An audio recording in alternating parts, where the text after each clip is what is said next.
The entrepreneur's journey is not without its challenges. A lot of times those have to do with growing a business, money issues, expansion, taking things to that next level, and staying focused on the core aspect of the business.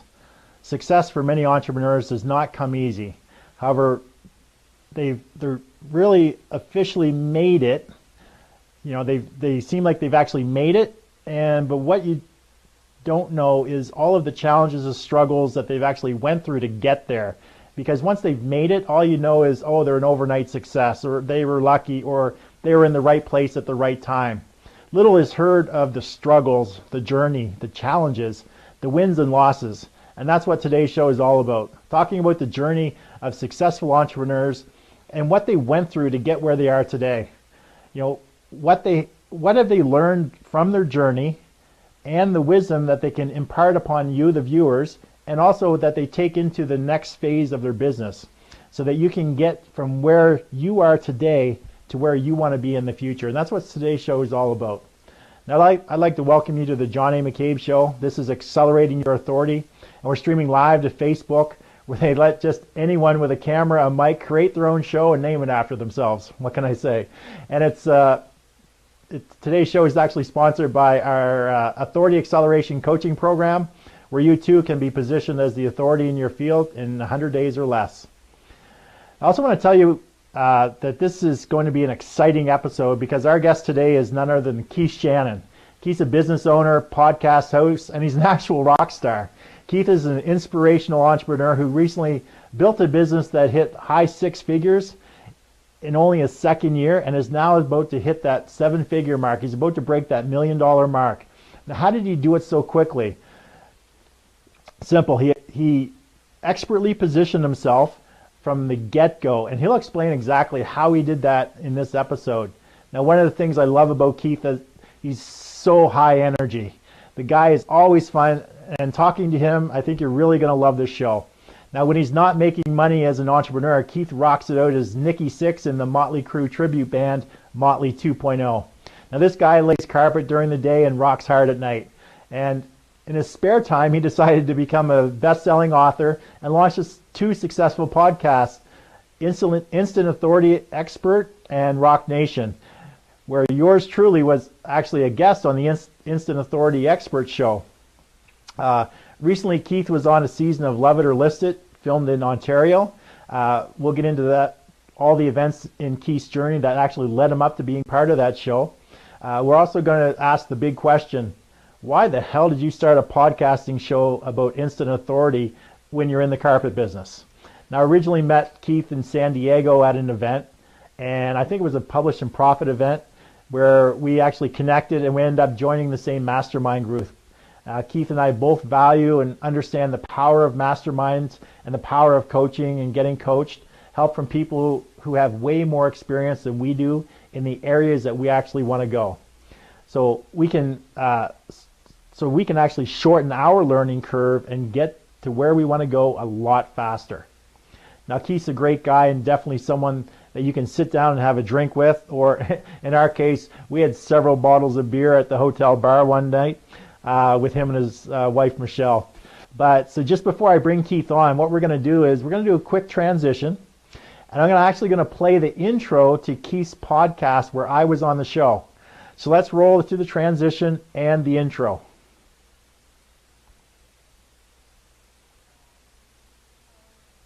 Instant Authority Expert, episode number 53. Hey, this is John Lee Dumas of Entrepreneur on Fire, and you are listening to Instant Authority Expert Podcast with Keith Shannon.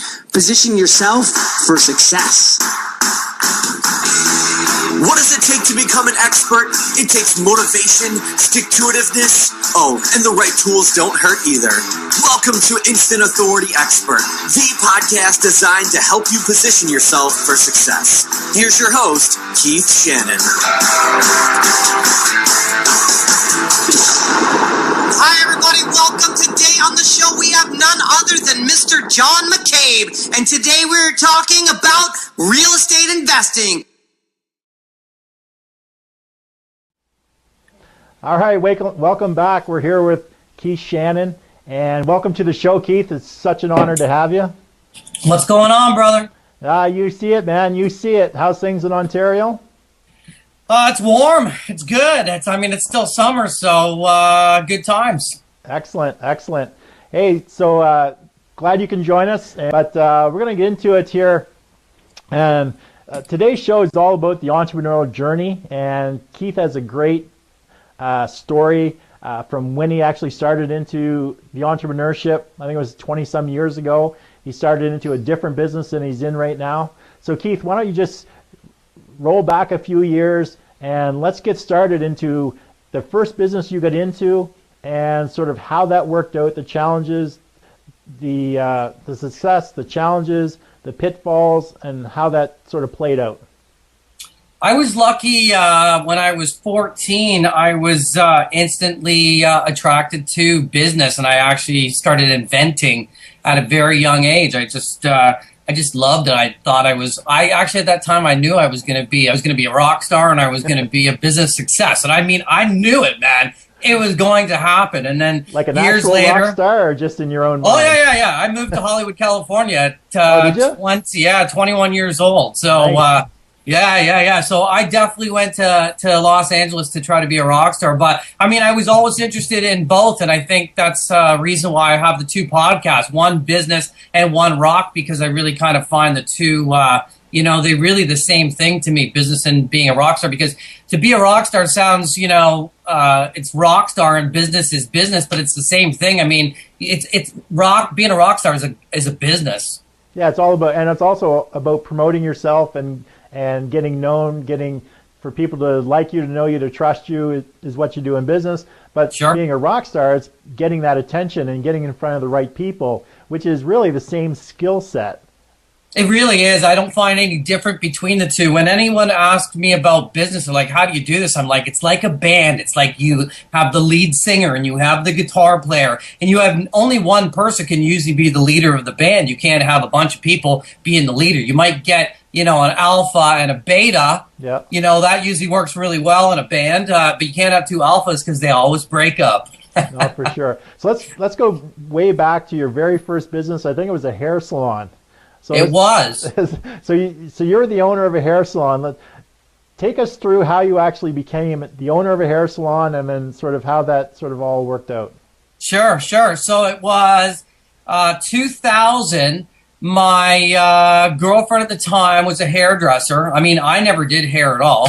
But I was always interested in in business as a whole. So through my 20s, I would do I was installing carpet, for different places. That's what I started off when I was a kid.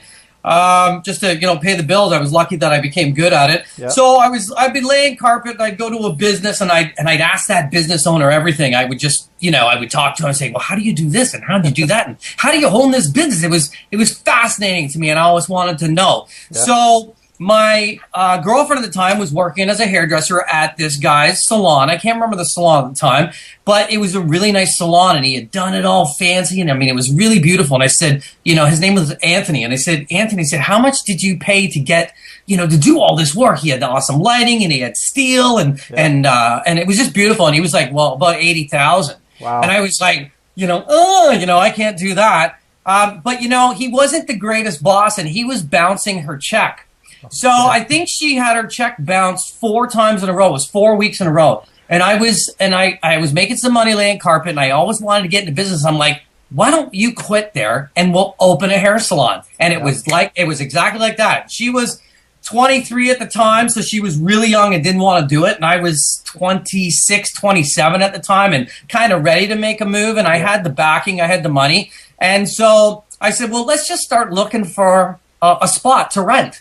And, when you start looking for a house to buy or a spot to rent, you will find it, and you will find it very quick. And I found the spot right away, 1 week. And then basically I, talked to the guy, leased it. I think it was $900 a month. And then I went in and I started renovating it, and I bought the chairs, and I got the contacts, and I got the sinks, and I opened Details Hair Salon with my girlfriend at the time in 2000. And with shoestring budget, yep. Didn't know anything about advertising, and just went for it, really. That's the truth of it. I jumped in. How did you start attracting clientele, and how long before the business actually was making some money? Okay, so that's a really interesting question. So I had my girlfriend working for us at the time, and her best friend came on. So it was the two of them, and then I just made them go out in the street and hand out because they were really good looking. Yeah, you know, or they're girls, helps. right? And it's a little bit easier than me doing it, but I would do it as well. And I would have these little business cards, like your normal business card, and I would have them make up as $5 off with a 5 and a dollar sign through it. $5 off your next cut. Or $10 off your next cut and color. And we would just hammer those out down the street. We were on a main street, so we weren't in a mall, so we would just hammer those out, and we would talk to everybody. And, and that grew over time. It was a little bit slow. I tried some of the, the envelope things where you stuff all the, where you pay. I forget what it's called. Or whatever, That's it. And that was, you know what, for a hair salon, value packs did not work for us. It was like, I think it was $2,000 for 1 month, and I think we maybe got 20 people through the door, so that didn't work too well for us. No. But, it was a slow start. We really would go to the clubs, and we were young enough, so we were hanging out at the bars and stuff. So we would hit the clubs, man, and we would hand these cards out to everybody. And, people started to come. But when I made the first big, really great move, it was probably accidental. I will not take claim for this, but someone had come into the salon. In the salon business, you can either have, an hourly wage person or someone who already has a clientele and wants to leave their salon that they're at now, and they want to move to your salon because they're not happy with their boss and they're not happy with, let's say, the percentage that they get. That's right. So I had someone come over that liked the new salon because I had a New York City style looking salon, and they said, listen, would you, what kind of percentage do you want? I basically want to rent a chair. Yeah. And I said 40% was the going rate because I was supplying the building, and I was supplying the chair and the electricity and the shampoo and the color, and I was supplying everything. And so I would get 60% of what they brought in. And the first person that came brought a full clientele. So basically, I wasn't really doing good, but then this person came in, and I just instantly got 60% of what they had spent years building. And then it was like, ting! I was like, okay. No overhead for them. Like basically, whatever they bring in is just gravy for you because you're already paying the overhead or covering the overhead with your existing employees. So bringing in people like that, the light bulb's going to go on. It's like, well, how many of those people can I actually attract? Yeah, it's the best way to do it. So I went about, I came up with a thing called a signing bonus because a lot of people don't like to leave their job. They're like, they're scared, right? Because they're doing fine here and they don't want to come over here. So I come up with a thing of a signing bonus, and it was $1,000. I'm going to pay, here's $1,000 signing bonus.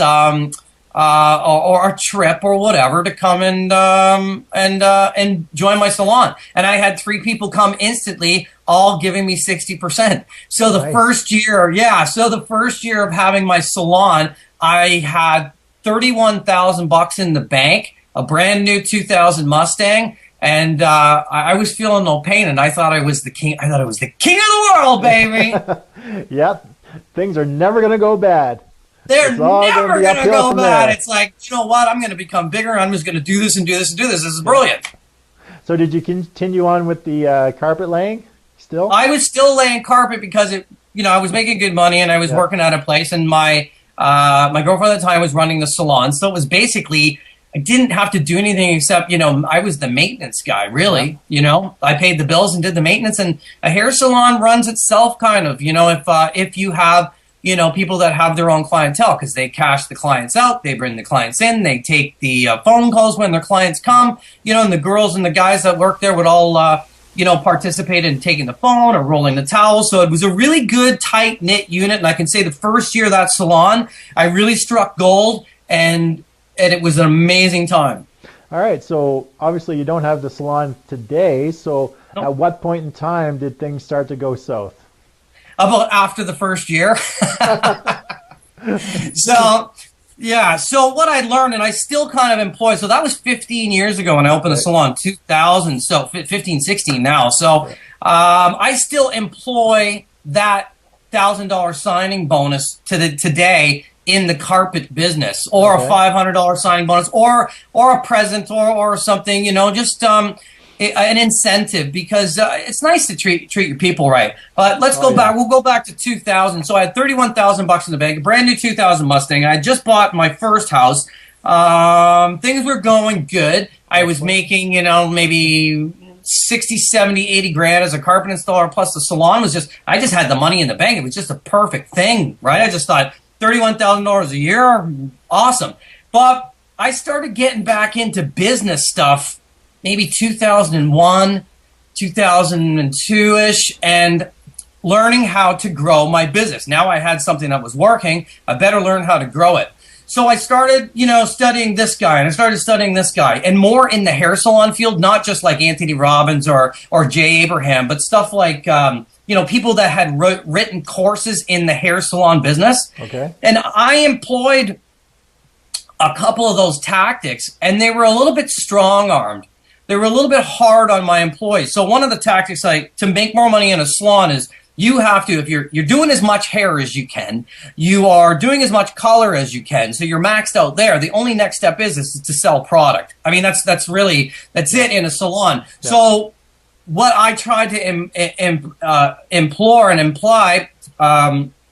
employ was selling more product. And so I would stack the shelves with product. And I would have meetings every Saturday and say, listen, we've got to, sell more product, and this is how you do it. So at the end of somebody getting their hair done, while they're getting their hair done, you talk about, hairspray and conditioner. Yeah. First one's shampoo and conditioner and blah, blah, blah, and all that stuff. And then when you take them to checkout, you bring all 5 products, shampoo, conditioner, hairspray, some kind of gel. So you get like 5 products, you bring them to the counter. No one's going to usually buy all 5, but they usually will buy 1 or 2. Yeah. What happened is I kind of strong-armed that tactic on people who had brought their own clientele over and didn't have to do this stuff. They weren't my employees. They were subcontracting, self-employed people who now their new boss, who was great last year, is now strong-arming them into selling product to make more money for all of us.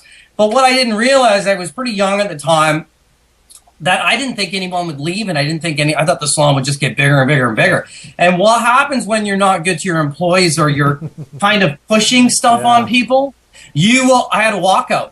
Everybody walked out on me. And all of a sudden I had like 5 full-time people bringing in 60%.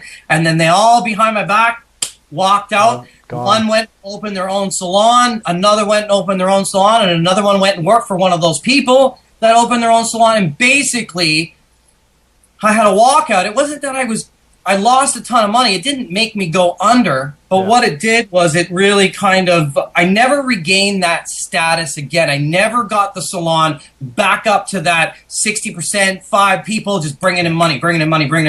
So that lesson that's a huge lesson that I still remember to this day. And I'll never forget how I felt when they just kind of, they were done. When you have employees, I mean, your employee has to be number one, even above your actual client. You have to treat your employees so well that they'll stick with you through thick and thin, that they're going to be dedicated to you and not want to walk out on you or whatever. So keeping employees happy is crucial in today's sort of environment where people are so transient when it comes to jobs. Even professionals are transient when it comes to jobs.